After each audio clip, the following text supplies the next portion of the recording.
kesulitan ini semuanya serba tiba-tiba. Dan firman Tuhan sudah mengatakan bahwa segala sesuatu akan digoncangkan.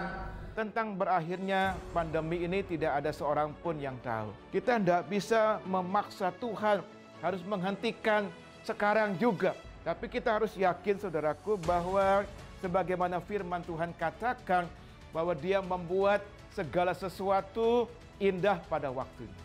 Tuhan mau kita belajar percaya bahwa di tengah-tengah situasi yang sulit, Tuhan adalah Tuhan yang tetap pegang kendali atas kehidupan kita. Apapun keadaan yang terjadi, Tuhan Yesus ada bersama dengan kita. Tuhan yang pernah menolong kita di waktu yang lalu adalah Tuhan yang sama yang menolong kita di hari ini. Hasil akhir bukan di tangan corona. Hasil akhir tetap di tangan Yesus Kristus. Dialah Tuhan yang berdaulat.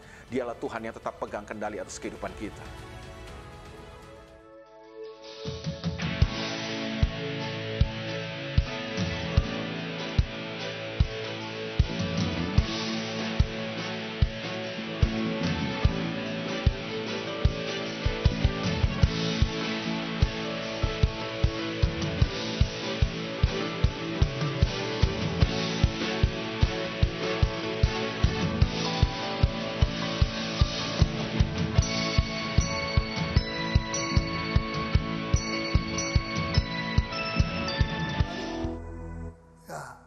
Hari hujan ya, dari pagi, dari siang, dan makin sore makin membesar. Tapi tidak apa-apa, kita yang berapi-api tetap bisa menembusi ya hujan air ini. Belum hujan es, masih baru hujan air.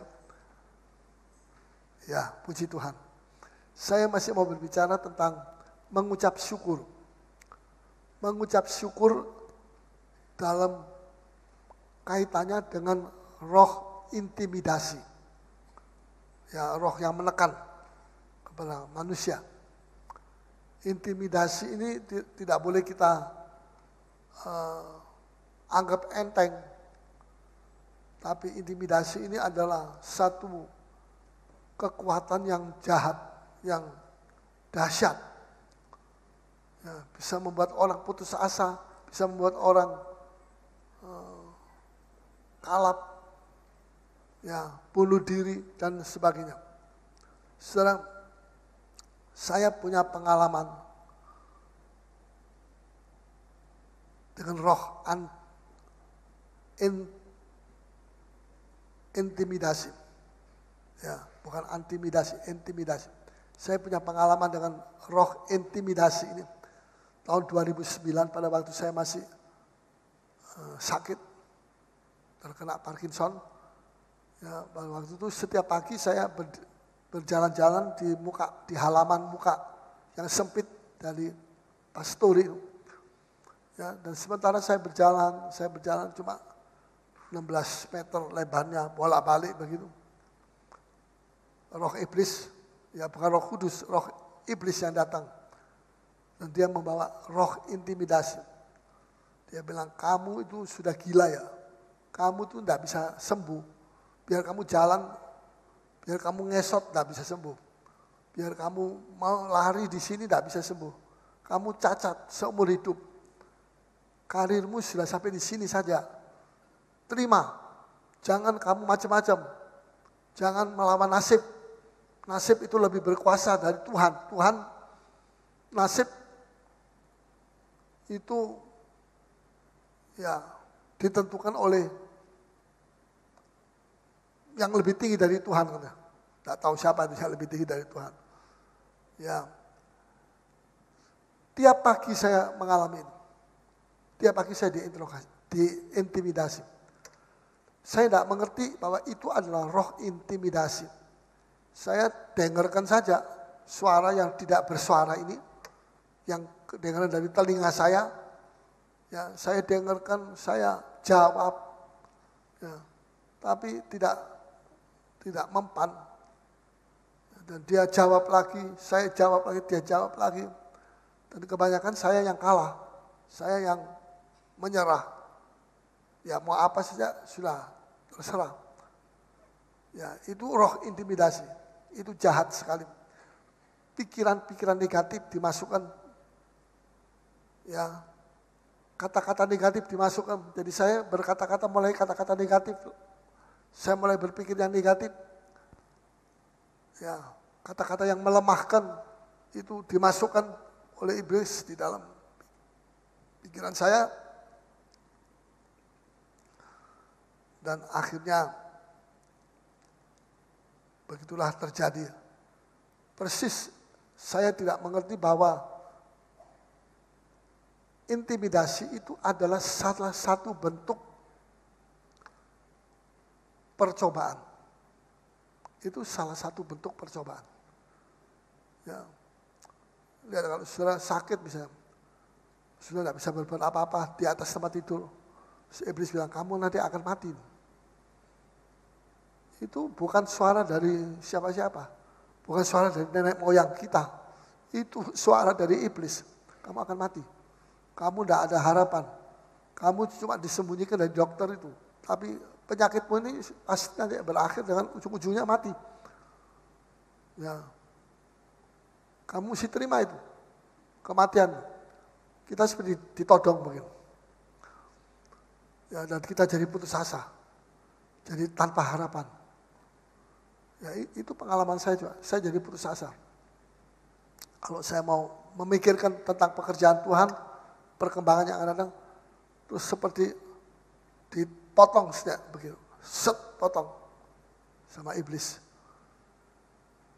Saya berpikir percuma, saya memikirkan pekerjaan Tuhan yang akan datang, tapi saya kayak begini, saya tidak bisa apa-apa, saya tidak bergerak, saya mesti sembuh dulu baru saya bisa. Tapi itu intimidasi, terus kamu tidak akan sembuh. Jadi membuat supaya saya jadi putus asa. Ya, takluk menyerah kepada iblis, dan saat itu dia akan kerjain saya sampai betul-betul tidak ada harapan. Dalam Lukas 4, coba kita baca ayat 13, kita baca Lukas 4 ayat 13.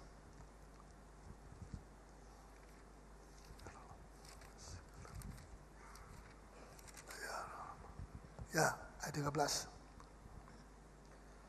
Sesudah iblis mengakhiri semua pencobaan itu, Ya, ia mundur daripadanya ya, dan menunggu waktu yang baik. ya. Dia mundur. Mundur bukan artinya menyerah kalah. Mundur di sini artinya menunggu waktu yang baik. Menunggu waktu yang baik. Bukan mundur dalam arti kalah, tapi mundur dalam arti menunggu waktu yang baik. Waktu yang baik bagi setan untuk melanjutkan kembali penyerangan babak kedua. Ya, jadi mundur untuk atur strategi. Atur strateginya, bagaimana nanti ini strateginya. Mesti kita ganti strategi yang lain. Ya, jadi mereka, iblis itu mundur bukan untuk tidur, bukan untuk istirahat, tapi untuk mengatur. Dia tidak pernah istirahat. Dia mengatur penyerangan yang berikutnya. Ya. Jadi saudara, kita mesti berhati-hati dengan siasat dari iblis. Lanjut. Ya. Jadi pada waktu itu saya merasa begitu lemah. Pertanyaan demi pertanyaan mulai timbul dalam hati saya. Mengapa? Mengapa? Mengapa saya mesti begini? Mengapa saya yang mesti mengalami ini? Mengapa saya yang mesti terbaring di atas tempat tidur? Mengapa? Itu kata mengapa. Ya, tapi saya tahu bahwa itu sebenarnya tidak benar. Ya. Satu saat saya sadar, wah saya ini dikerjai sama iblis ini. Saya dibikin lemah oleh iblis. Saya mulai merasa yang namanya intimidasi itu mulai muncul. Ya.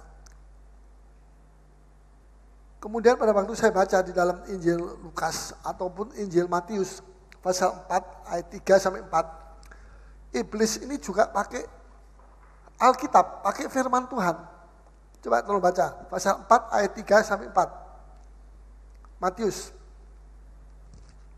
Ya. Lalu datanglah si pencoba itu dan berkata kepadanya, jika engkau anak Allah, perintahkanlah supaya batu-batu ini menjadi roti. Terus? Tetapi Yesus menjawab, ada tertulis, manusia hidup bukan dari roti saja, tetapi dari setiap firman yang keluar dari mulut Allah. Dari mulut Allah. Iblis itu baik. Saya tanya, iblis itu baik? Kok tidak ada jawab? Iblis itu baik? Sangat baik? Tidak baik? Betul. Ya. Iblis itu penipu. Katakan penipu. Ya. Dia gunakan kebaikan untuk menipu manusia. Kebaikannya dia itu tidak tulus. Menjadi jarat. Ya, saudara mau jadi kaya, orang pintar minta saya supaya jadi kaya. Oh ya boleh. Itu ada teman saya itu di Surabaya. Ya, tapi dia disuruh apa itu? Ada ikan bandeng. Disuruh bukan jewer. Suruh makan. Ya pada waktu dia mau makan, dia tidak tahan. Dia bilang, saya tidak jadi. Tapi dia sudah begitu kamu. Anaknya semua begini, anaknya. Cuma satu yang tidak begitu. Itu sudah meninggal. Waktu itu dia belum kenal Tuhan. Ya, terus dia jadi hamba Tuhan. Anaknya itu jadi peminta-minta. Ya, dan dia cerita, anak saya jadi begini ini karena perbuatan saya yang jahat, yang tidak baik. Saya mau jadi kaya, saya mau begini. Saya pikir ini Gunung Kawi juga bisa bikin orang kaya. Nggak taunya saya punya anak yang jadi korban. Semua anaknya tuh miring semua. Saya tahu miring, bukan jalan miring. Kalau jalan miring bisa dikencangkan. Tapi kalau otaknya yang miring ya mau apa? Saya kenal baik keluarga itu. Baik, mau kasih kekayaan, tapi anak-anaknya dibikin miring. Apa itu namanya baik? Tidak baik itu. Baik yang miring. Miring yang baik, tapi tidak baik. Karena itu ada korban-korban. Jadi tidak benar kalau dikatakan iblis itu baik. Tulus, tidak tulus dia. Sesudah dia mendapatkan hati manusia, kalau dia sudah dapatkan hati manusia, dia akan kerjain manusia itu sampai di dalam neraka. Dia akan kerjain terus dia. Ya. Dalam ayat 4, tetapi Yesus menjawab, ada tertulis manusia hidup bukan dari roti saja. Jangan salah mengerti, tidak dikatakan manusia hidup bukan dari roti. Jadi tidak makan nasi, tidak makan roti, tidak makan gandum, tidak makan apa-apa. Ya tentu tidak bisa. Karena itu di sini dikatakan ada kata saja. Manusia hidup bukan dari roti saja. Ada selain roti, ada lagi yang lain. Yang ini lebih penting dari roti. Manusia itu hidup bukan cuma dari roti saja, tapi ada hal-hal yang lebih penting dari roti itu hidup kita tergantung di situ. Apa itu? Yaitu setiap firman yang keluar dari mulut Allah. Ya, jadi manusia hidup tidak tergantung dari roti. Roti itu makanan. Tidak tergantung dari makanan. Makanan itu materi. Tidak tergantung dari materi. Materi itu apa? Uang. Tidak tergantung dari uang saja. Bisa mengerti? Ya. Memang semua itu perlu. Makanan perlu, uang perlu, materi perlu, roti perlu, gandum perlu, nasi perlu, nasi merah perlu. Ya.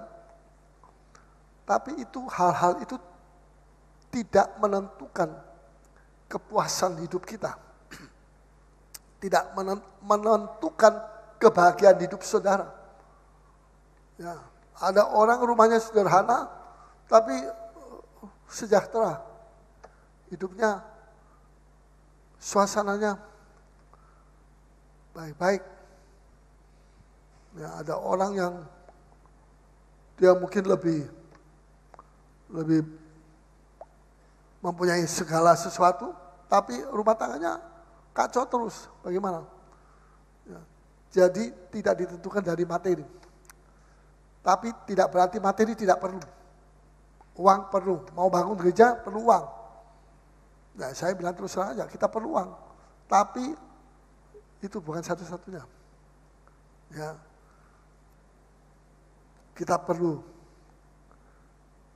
uang itu baik-baik saja. Tetapi asal kita jangan tergantung kepada uang.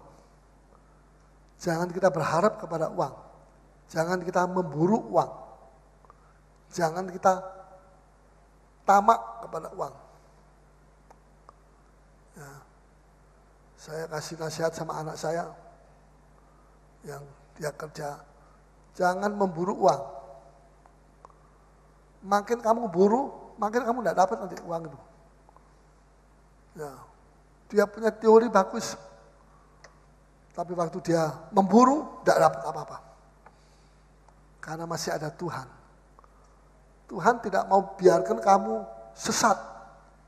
Nanti kamu pikir, saya bisa cari uang. Bisa dapat uang yang banyak. Nanti kamu lupa sama Tuhan. Kamu dapat uang tapi jiwamu binasa. Untuk apa itu?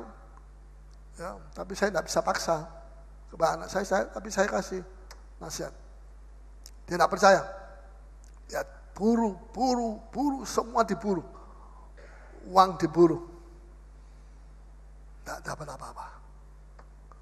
Baru dia sadar. Saya bilang, papi sudah bilang sama kamu. Itu jalannya mesti kepada Tuhan. Dan sekarang dia mulai cari Tuhan. Dan dia mulai dapat sekarang. Dapat uang, dapat order, dapat apa. Mulai dapat sini situ. Saya bilang, nah itu kan betul. Kamu mau berlawan-lawanan sama Tuhan itu kayaknya kita ini siapa? Kita ini manusia biasa, tidak bisa. Saya bisa. Saya akan buktikan, saya kerja keras. Sukses itu bukan karena kerja keras saja. Tapi karena perkenan Tuhan. Diperkenan sama Tuhan. Betul? Ya, itu Ayub itu kerja biasa-biasa. Tapi diperkenan Tuhan, diberkati. Musibah datang, anak mati, bisa saja. Kekayaan habis, dirampok, bisa saja. Orang bisa ketawai Ayub. Tapi Ayub tetap pegang Tuhan. Dia tidak bilang, Tuhan percuma. Engkau kasih saya uang banyak, tapi dirampok. Engkau tidak bisa menolong saya terhadap para perampok itu. Jadi sudah ganti Tuhan aja, cari Tuhan yang lain. Tidak, istrinya mau cari Tuhan yang lain. Nah, tidak setia, tapi Ayub setia. Tetap, dia bilang, tetap saya Tuhan. Dan apa yang terjadi? Dia diberkati lagi sama Tuhan, malah 2 kali lipat lebih daripada yang sebelumnya. Kalau sudah baca kitab Ayub pasal 1, ya kudanya ada 10.000 misalnya, lembunya ada 5.000, ya dombanya ada 15.000. Nah, yang 10.000 itu jadi 20.000 dalam kitab Ayub pasal terakhir. Waktu dia sudah dipulihkan sama Tuhan. Dia sudah disembuhkan dari sakitnya yang parah juga. Bisul-bisul, keluar nanah. Ya. Dia diberkati sama Tuhan 2 kali lipat. Kudanya yang cuma 10.000 sekarang jadi 20.000. Lembunya yang 5.000 sekarang jadi 10.000. Wah, macam-macam. Domba-dombanya yang 15.000 jadi 30.000. Tuhan yang memberkati dia lagi. Tuhan yang mengambil untuk sebentar, mau menguji. Kalau dia ambil ini, dia murtad atau tidak. Kalau dia murtad berarti dia itu ikut Tuhan karena ini. Karena apa ini? Karena duit yang banyak ini. Ya, tapi ternyata walaupun itu semua kekayaan dia ambil, dihabisin oleh setan, dia tetap sama Tuhan. Tetap dia. Tuhan ganti 2 kali lipat. Ya. Mesti sama Tuhan, tidak bisa. Ya sekarang orang dunia kok bisa kaya? Lebih kaya dari orang Kristen. Itu orang dunia kan tidak punya Tuhan. Tidak punya Bapak sorgawi. Kita ini punya Bapak, mesti beda dong. Sekarang kalau anak saya dan anaknya orang sebelah saya, tetangga saya, dia mau niru-niru seperti itu. Nanti dulu, bapakmu tuh saya. Bapakmu bukan dia, bukan bapak yang sebelah ini, tetangga saya ini. Bapakmu tuh adalah saya. Saya mendidik kamu begini. Kalau bapak itu mendidik yang lain, jalan yang fasik ya terserah. Ya. Jadi jangan kita mau meniru-niru orang dunia. Bapak kita itu lain, Bapak kita tuh Bapak yang di sorga. Ya, tentu kita mesti berbeda dengan orang dunia yang tidak punya Bapak sorga. Dia seperti tidak punya Bapak. Ya, jadi saudara, kita boleh kerja, tapi jangan kita memburu uang. Ya, jangan cinta uang. Jangan tamak sama uang. Ya, ada orang menyimpang dari iman karena uang. Menyimpang dari iman karena uang. Dapat uang, tapi menyimpang dari iman, mati masuk neraka.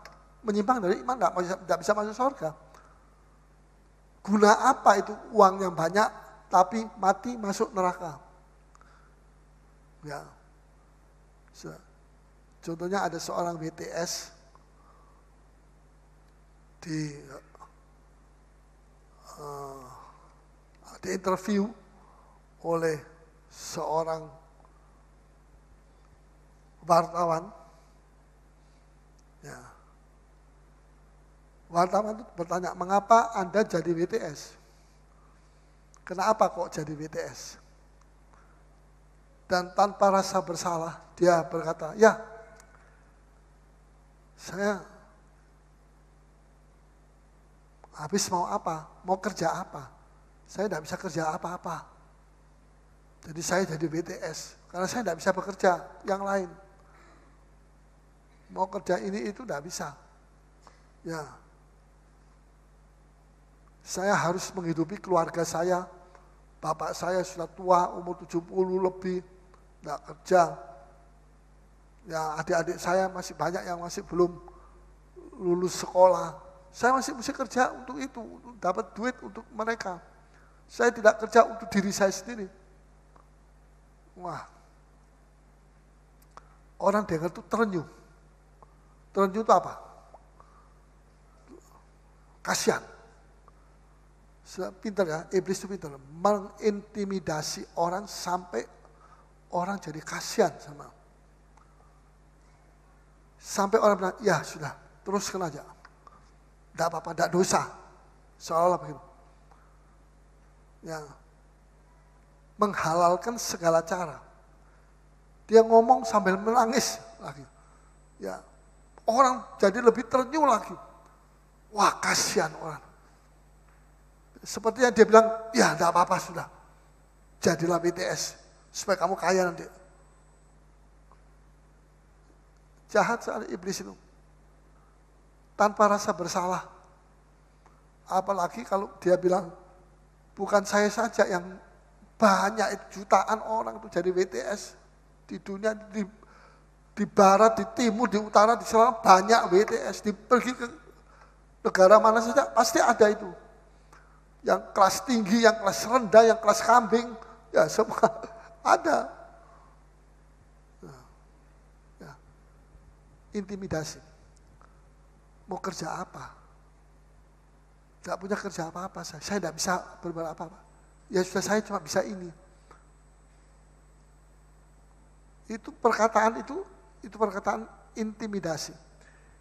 itu sehingga masyarakat seperti bisa menerima itu. Oh begitu ya, kita bisa terima itu kalau begitu. Bisa terima, orang jadi BTS bisa terima, rakyat bisa terima, masyarakat bisa terima. Bukan sebagai pekerjaan seks komersil yang jahat, tapi seks komersil yang baik, yang bagus, bisa diterima oleh masyarakat. Bagaimana? Ya, dosa itu bisa dirubah jadi sesuatu yang masuk akal, bisa diterima, logis, logika, logis. Kasihan malah, kita kasihan sama dia, kasih tip lagi, dan macam-macam. Itu pinternya iblis itu.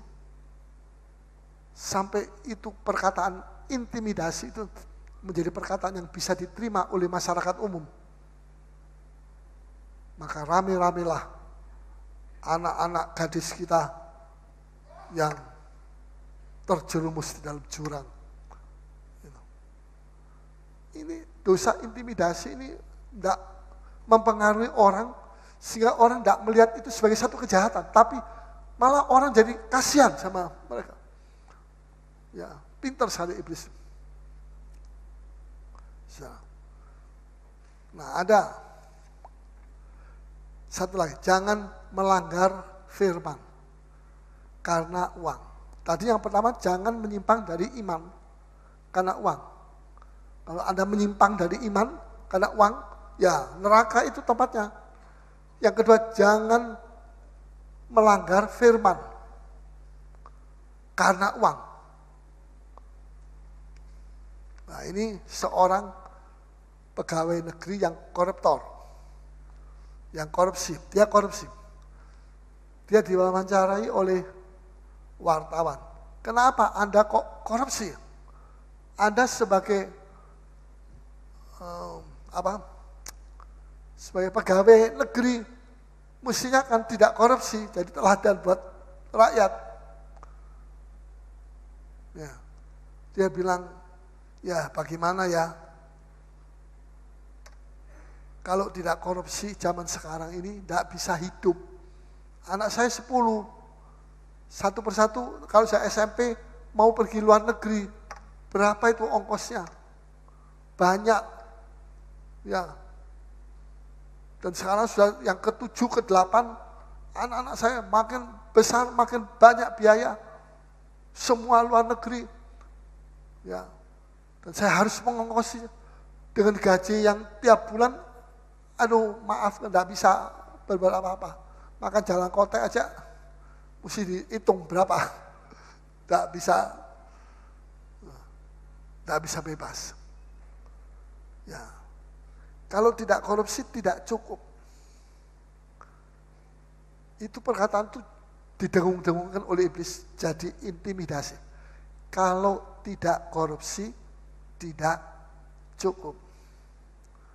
Sampai akhirnya semua masyarakat setuju. Iya, kami terima. Kalau tidak korupsi tidak cukup. Hidupnya sekarang bagaimana? Kayak begini. Semua mahal. Ya, tahu mahal. Tempe mahal, tempe bongkrek juga mahal, sudah bongkrek masih mahal, ya semua mahal. Diterima oleh pendapat umum, sehingga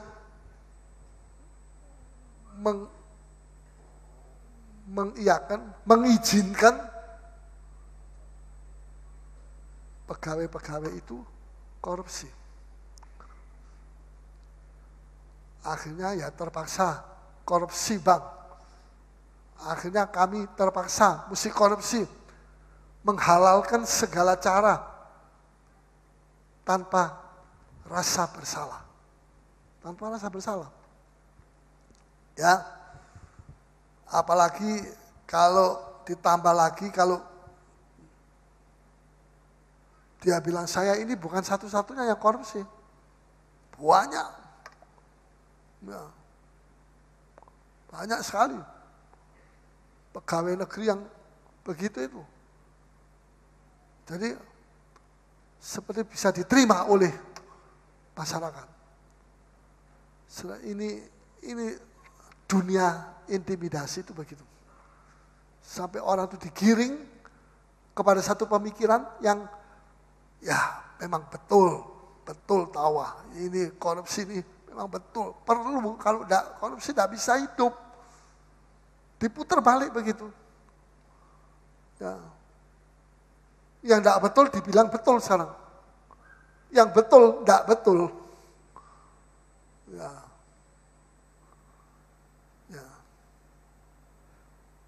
Dan ada satu lagi dikatakan, tadi menyimpang dari iman karena uang. Yang kedua, melanggar firman karena uang. Itulah korupsi. Yang pertama tadi BTS. Yang ketiga, menyiksa diri dalam berbagai-bagai duka. Ini saya ambil dari 1 Timotius pasal 6. Menyiksa diri dalam berbagai-bagai duka karena uang. Karena uang menyiksa diri dia. Dia tersisa. Karena gara-gara uang. Ya. Ada seorang saudara yang berhasil dalam bidang keuangan. Dia bukan orang Kristen, dia orang Buddha. Tapi kami kenal di satu tempat begitu. Sering omong-omong. Kemudian dia berkata kepada saya begini. Dia panggil sama saya. Tadinya dia panggil Pak Pendeta. Sekarang panggil karena yang lain-lain panggil dia ikut panggil Ya, tamak itu adalah sumber dari malapetaka. Ketamakan itu sumber. Itu sumbernya dari malapetaka. Oh ya, saya seperti terperanjat lebih dulu. Kenapa dia kok ngomong begitu? Dia bilang, banyak kawan-kawan saya terjerumus dalam celaka. Gara-gara ketamakan. Sudah dia itu kaya. Banyak teman-teman saya yang kaya-kaya. Masih tidak merasa cukup. Tidak puas. Masih mau ngambil yang lebih. Akhirnya di situ dia kesandung, jatuh. Habis kekayaannya dia. Banyak teman-teman saya, dia orang kaya juga. Jadi teman-temannya orang kaya juga. Dia bilang itu ketamakan, itu betul dia bilang. Ya dia punya anak satu di mana tuh? Di Timor, itu Pantai Costa. Ya. Dan dia bilang kepada saya, banyak teman saya yang kaya-kaya sekarang terjerumus masuk dalam celaka, lubang celaka. Karena tamak itu tidak pernah merasa cukup. Mau terus, mau tambah, mau lebih, sudah kaya, lebih kaya, mau terus.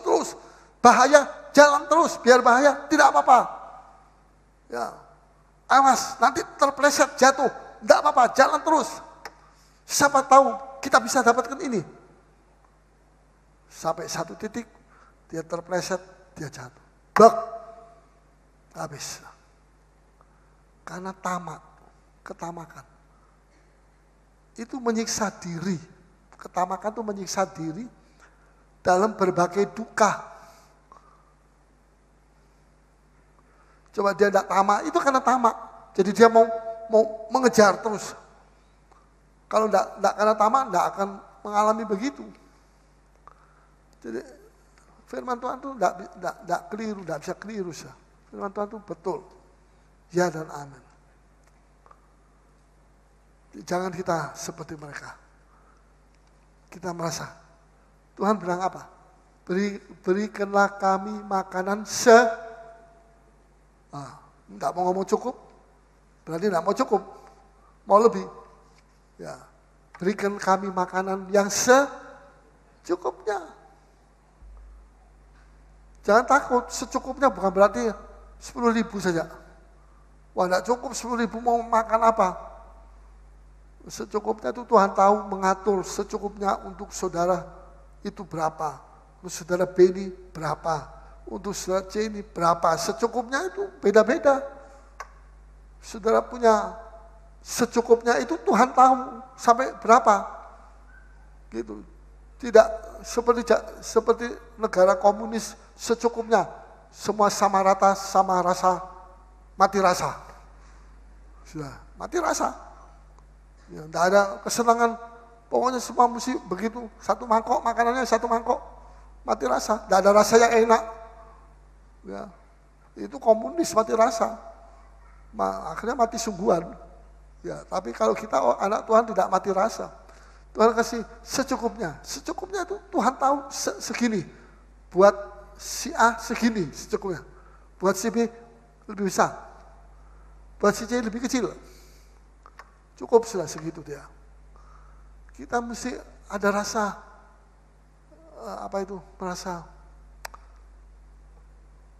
merasa nerimo gitu. Menerima. Terima kasih Tuhan. Bersyukur itu penting. Itu saya mau jelasin nanti. Bersyukur ini penting San. Mengucap syukur. Ya, pada saat kita bersyukur nanti mengucap syukur, apa yang sedang terjadi? Nanti saya akan jelasin. Ya, setelah saya sadar pada waktu saya berjalan di muka halaman Pastori, bahwa saya diintimidasi oleh iblis. Saya melawan mulai saat. Ya, dengan apa saya melawan? Saya melawan iblis dengan praise and worship, dengan mengucap syukur, dengan bersyukur.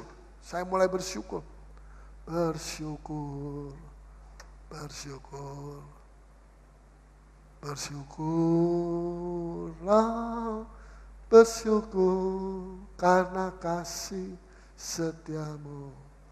Saya mulai menyanyi.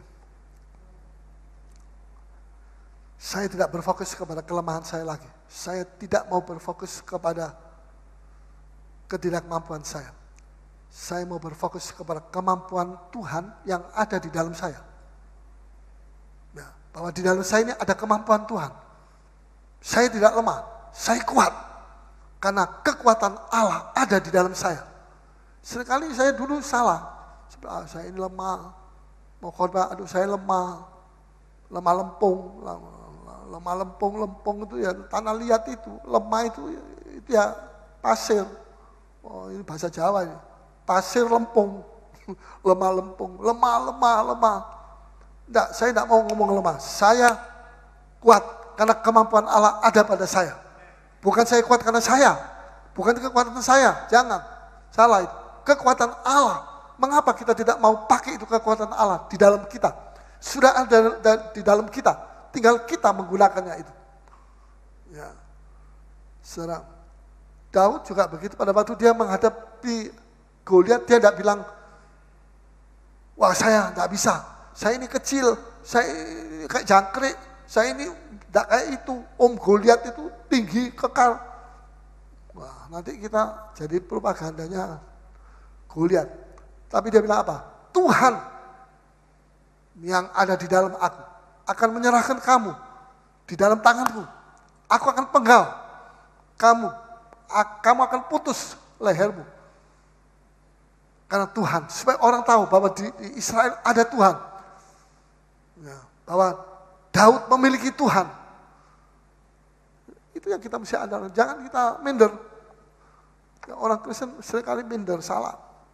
Bukan begitu. Kita mesti berani memproklamirkan Tuhan di dalam kita. Ya, saudara.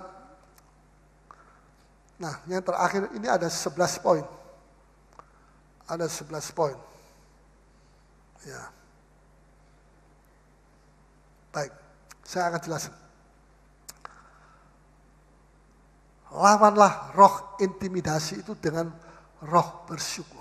Itu poin pertama. Lawan dengan roh bersyukur. Menyanyi atau berdoa, roh bersyukur itu penting. Tadi saya mandi, tiba-tiba tidak jalan. Itu apa? Air, semprotan air tidak jalan. Ya, saya mandi sambil kericik, tambah dingin, kedinginan aja. Tapi tengah-tengah dingin saya ingat saya menyanyi. Bersyukur, bersyukur, bersyukurlah, bersyukur. Lebih enak mandinya. Ya, karena ada yang menyertai seperti disertai sama gitar gitu. Ya, bunyi kerjik. Wah, alamiah. Ya, enggak kedinginan lagi seperti tadi. Ya. Dulu kalau mati lampu begitu, mati beberapa sekring saja, saya teriak-teriak, ayo, aku kedinginan. Kayak orang mau apa begitu. Tidak baik. Sekarang menyanyi. Bersyukur, bersyukur, bersyukur. Ini yang pertama. Dengan roh bersyukur. Jangan lupa. Tuhan mengukur roh bersyukur ini dalam hidup saudara. Tiap-tiap orang akan diukur. Roh bersyukurnya berapa? Nah, karena kita ini dari murid. Ini murid. Makanya kalau murid biar hujan mesti datang. Ya atau ya? Makanya sudah datang. Ya, murid itu mesti bersyukur. Ya, kalau terjadi apa-apa, terus ada orang yang ngomel di situ. Di sini orang ngomel juga, di sini orang ngomel. Ini semua katanya murid, tapi kok ngomel? Ya, di situ ngomel, di situ tidak, di situ bersyukur. Oh, ada yang bersyukur. Pasti ini murid ini kalau yang bersyukur. Ternyata betul, dia adalah seorang murid. Dia sudah belajar tentang bagaimana menghadapi tantangan, mesti bersyukur. Ya, Tuhan mengukur roh bersyukur kita. Ini yang kedua. Karena dalam Wahyu pasal yang ke-11, ayat 1-3, itu halaman tidak diukur. Yang diukur cuma ruangan suci. Itu dalam ruangan suci ada roh bersyukur. Yang ketiga, apa yang terjadi ketika kita mengucap syukur? Apa?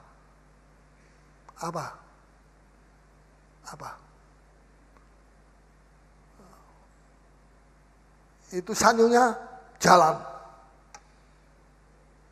Betul? Enggak semua. Saya enggak jalan sampai selesai. Sampai saya selesai enggak jalan.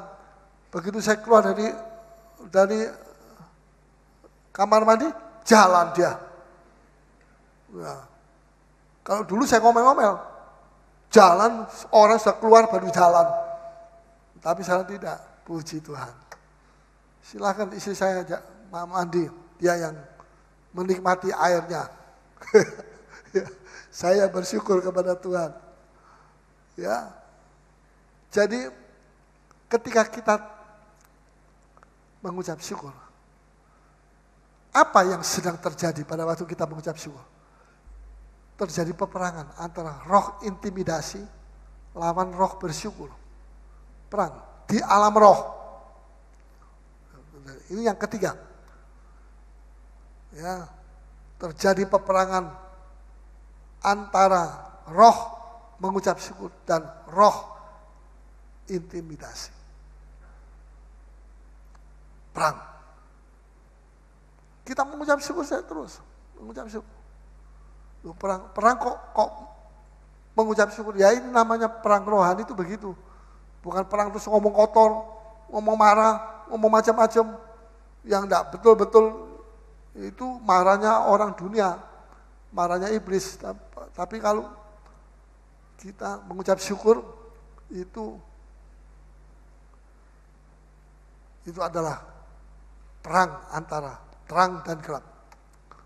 Ya, mungkin dia masih mengintimidasi. Rumah tanggamu sudah gagal. Kesehatanmu masih memburuk, makin memburuk. Ya, biar saja. Bisnismu lagi merosot, biar saja. Biar dia ngomong apa, kita bersyukur. Pada saat kita bersyukur, mengucap syukur, itu terjadi perang. Perang. Dan peperangan ini pasti akan dimenangkan oleh roh bersyukur. Nah, Jadi seringkali iblis itu mau mengintimidasi kita. Supaya kita jadi takut, supaya kita jadi khawatir, supaya kita jadi tidak ada harapan, supaya kita jadi kehilangan semangat. Tapi jangan mau, jangan kehilangan semangat, jangan khawatir. Murid Tuhan itu mesti semangat. Syaratnya murid itu 2. Pegang komitmen, dan yang kedua berapi-api, semangatnya berapi-api. Nah, ini kekuatan dari gereja. Gereja itu tandanya kuat, menang, spektakuler. Ya. Kekuatan gereja itu ada pada murid, bukan pada jumlah berapa ribu. Biar 10.000, kalau muridnya cuma 1.000 ya 1.000 saja, yang kekuatannya gereja cuma 1.000 orang. Kecil, terlalu kecil dibanding dengan jumlahnya 10.000 orang. Jumlah orang percaya semua. Ya, saya ini Tuhan bicara tadi siang. Saya disuruh keliling untuk 2 hari pergi ke tempat-tempat di Indonesia ini untuk Tuhan bilang membangun, merombak dan membangun bait Allah. Seperti Tuhan Yesus, rombak bait Allah dalam tempo 3 hari aku akan bangun bait Allah yang baru. Jadi ini tugas diserahkan kepada kita di sini. Karena aku, kata Tuhan, mau melanjutkan kasih setiaku kepada jemaat Petra di Makassar, kepada jemaat-jemaat Petra di daerah-daerah. Aku dengan baik-baik, aku mau melanjutkan. Melanjutkan itu ada, sudah jalan sampai berapa, sekarang mau melanjutkan. Melanjutkan apa? Kasih setiaku. Kasih setiaku kepada siapa? Kepada jemaat yang di Makassar ini. Kasih setianya Tuhan kepada jemaat di Makassar ini luar biasa. Besar sekali, besar. Ya. Dan ini mau dilanjutkan bukan cuma untuk kota Makassar. Aku melanjutkan sekarang kepada kasih karuniaku kepada gereja-gereja yang ada yang sedang kami datangi. Ya. Kasih karunia Tuhan kepada gereja ini mau dilanjutkan kepada gereja-gereja lain, gitu. Gereja-gereja Petra yang tersebar di Indonesia Timur. Jadi Tuhan ini mau memperluas. Karena adanya gereja di Makassar ini, aku mau memberkati sekarang gereja-gereja Petra di daerah-daerah. Itu seperti pada waktu zaman Daud. Karena aku mau lanjutkan kasih setiaku kepada Daud, kepada kota-kota di daerah-daerah kerajaan Daud. Ya. Jadi Tuhan ingat daerah-daerah itu, Tuhan mau berkati karena Yerusalem itu ibu kotanya, karena Yerusalem. Tuhan cinta kepada Yerusalem, Tuhan mau berkati sekarang di daerah-daerah juga begitu. Ya, jadi ini akan menjadi besar. Ya, kita mesti nurut saja. Ya. Yang keempat,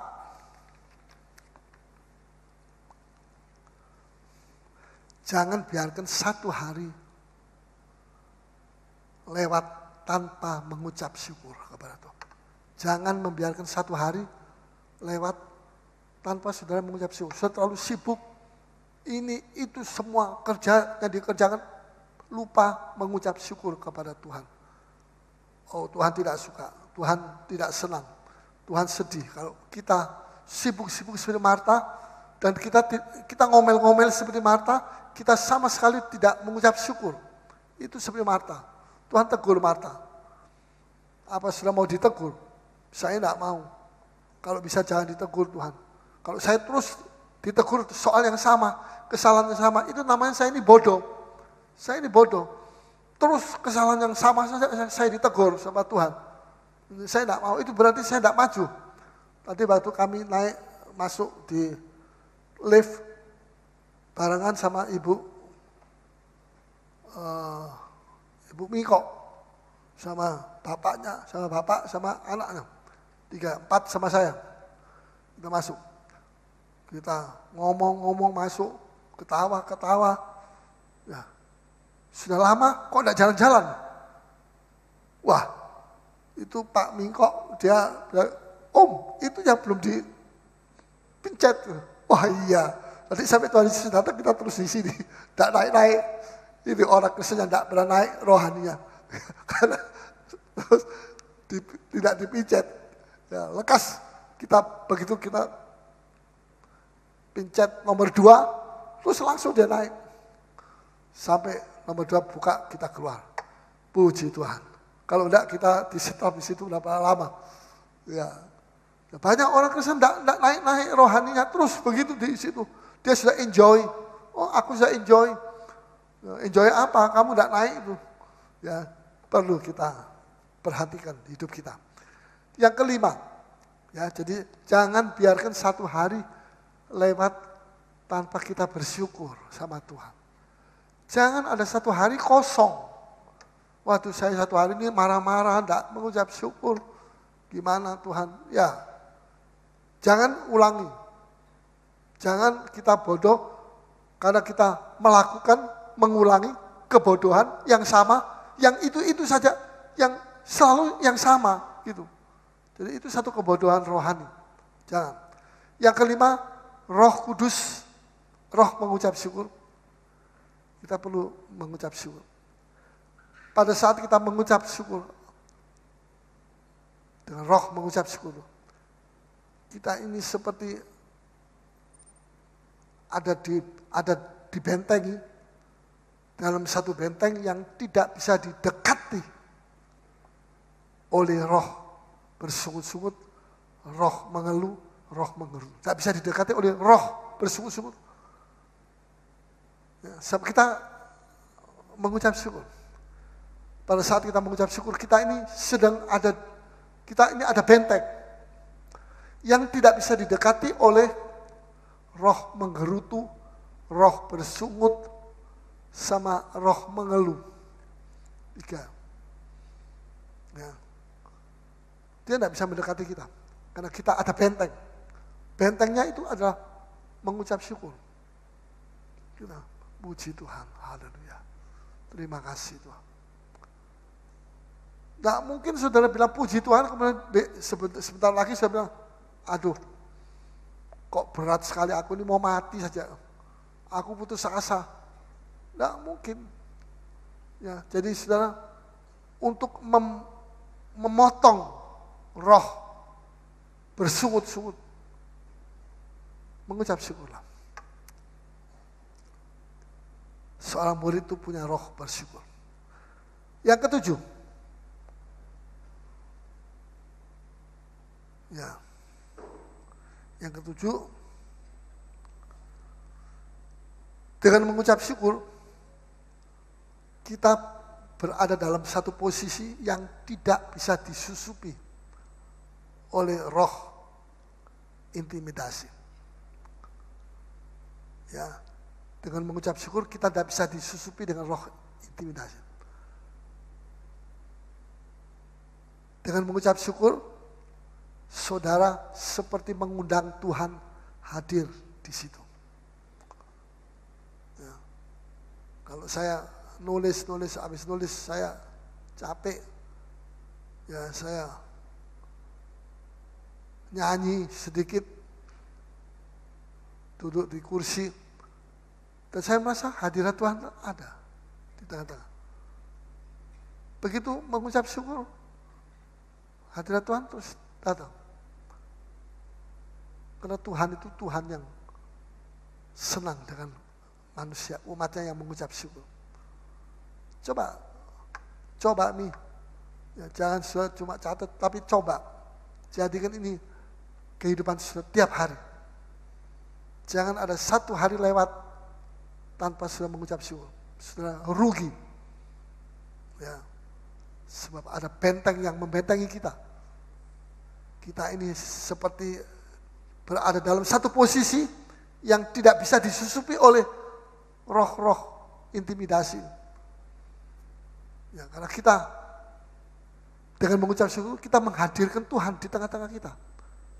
Tuhan ada di tengah-tengah kita.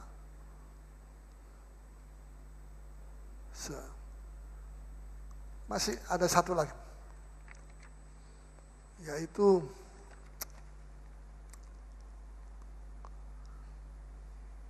ini sebagai kebalikannya saja. Kebalikannya. Bagaimana caranya saudara mengundang roh intimidasi datang. Ini kebalikan. Caranya gampang. Mengeluhlah dan bersungutlah. Maka roh intimidasi akan masuk. Akan diintimidasi sama iblis dalam pikiran-pikiran negatif. Dengan pikiran-pikiran yang menakutkan saudara. Membuat saudara putus asa. Mengeluhlah dan bersungutlah. Maka roh intimidasi akan masuk. Tapi kalau saudara memuji Tuhan, mengucap syukur, roh intimidasi itu tidak bisa menyusup ke dalamnya, tidak bisa. Ya, yang ke-9, ada perintah dari Tuhan. Gantilah amarah Anda itu dengan ucapan syukur. Ganti, jangan marah. Ya. Orang kalau tabiatnya memang suka marah itu memang tidak gampang untuk berhenti, tidak marah. Itu kadang-kadang dia tidak sadar, dia ngomong dia sudah marah. Ya. Kalau sudah marah, gengsi terus marah, tidak mau berhenti. Ya, begitu. Jadi gantilah kegelisahan saudara itu dengan mengucap syukur. Sebab kalau orang gelisah lama-lama marah, gantilah rasa putus asa saudara itu dengan mengucap syukur. Sebab kalau sudah putus asa, orang putus asa itu bisa jengkel. Saya putus asa, bagaimana hidup saya gagal. Tidak bisa dia mengucap syukur. Ya, tawar hati dan khawatir. Ganti itu khawatir dan tawar hati dengan mengucap syukur. Nanti hidup saudara akan berubah. Sangat indah sekali. Ya. Janji, mulai hari ini saya akan memakai bahasa mengucap syukur. Mau? Mulai hari ini saya mau memakai bahasa baru. Itu adalah nanti Roh Kudus akan datang dan orang itu akan pakai bahasa baru. Bahasa baru itu bukan cuma bahasa roh, tapi bahasa mengucap syukur. Sampai kita heran, ini orang ini saya kenal baik ini. Ya dulu ini tukang maki-maki, tukang mengutuk, ngomong kotor. Ya sekarang kok dia suka mengucap syukur. Ya kamu di gereja mana? Gereja Petra. Wah, diajar apa? Diajar mengucap syukur di sana. Dan bagaimana setelah kamu mengucap syukur? Wah, berubah. Mau ikut? Ayo mari, silakan sama-sama saya. Saudara dapat jiwa nanti. Ya. Jadi kita mesti memakai bahasa mengucap syukur. Ucapan syukur. Mulai sekarang. Jangan bahasanya selalu ngomel. Wah, ini bahasa ngomel, ini bahasanya tidak enak. Ya, saudara, Tuhan akan menimbang bahasa mengucap syukur, saudara. Ya, coba tolong dilihatkan itu apa? Ya, timbangan. Lebih berat mana? Sungut-sungut. Sungut-sungut. Kemudian yang enteng itu mengucap syukur. Yang di atas itu mengucap syukur, enteng. Yang di agak bawah sini itu lebih rendah. Nah. Itu bersungut-sungut. Tuhan akan timbang, Tuhan akan ukur.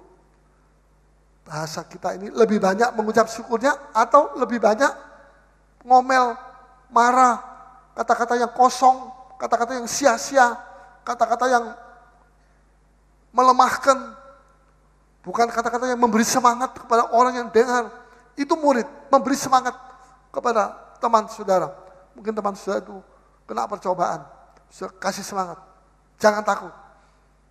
Saya juga pernah mengalami itu dulu, tapi Tuhan tolong saya. Nah itu murid, saudara mesti jadi murid. Perkataan saudara itu selalu menguatkan orang, perkataan saudara itu selalu memberi semangat orang, perkataan saudara itu mengucap syukur, nah itu lebih berat. Nanti Tuhan akan kasih pahala sama saudara. Jangan sungguh-sungguhnya yang lebih berat. Mengucap syukurnya di atas. Enteng. Nah, ini enggak bisa dikasih upah yang baik. Yang terakhir, bebaskan hati Anda dengan roh mengucap syukur. Bebaskan. Mungkin saudara sedang tawar hati, saudara. Ya bagaimana caranya saya ini supaya tidak tawar hati, supaya saya tidak marah, supaya saya tidak kecewa, supaya saya tidak tawar hati dan sebagainya. Bagaimana caranya saya tidak tahu. Gampang, mengucap syukurlah sama Tuhan. Ya, dengan mengucap syukur saudara membebaskan hati Anda. Dengan roh mengucap syukur, kita membebaskan hati kita. Dan Tuhan akan dipuji sampai selamat. Mari kita bangkit berdiri semua, kita datang kepada Tuhan. Ya, ini roh mengucap syukur ini jangan jadikan teori, tapi praktek. Mari kita mau praktek. Suami istri praktek mengucap syukur saja sama Tuhan. Jangan lupa. Kalau lupa mesti saling saling ingatkan. Suami-suami ingatkan istrimu. Istri-istri ingatkan suamimu untuk mengucap syukur kepada Tuhan. Ya. Sehingga dengan mengucap syukur ini rumah tangga kita sangat akan berbeda.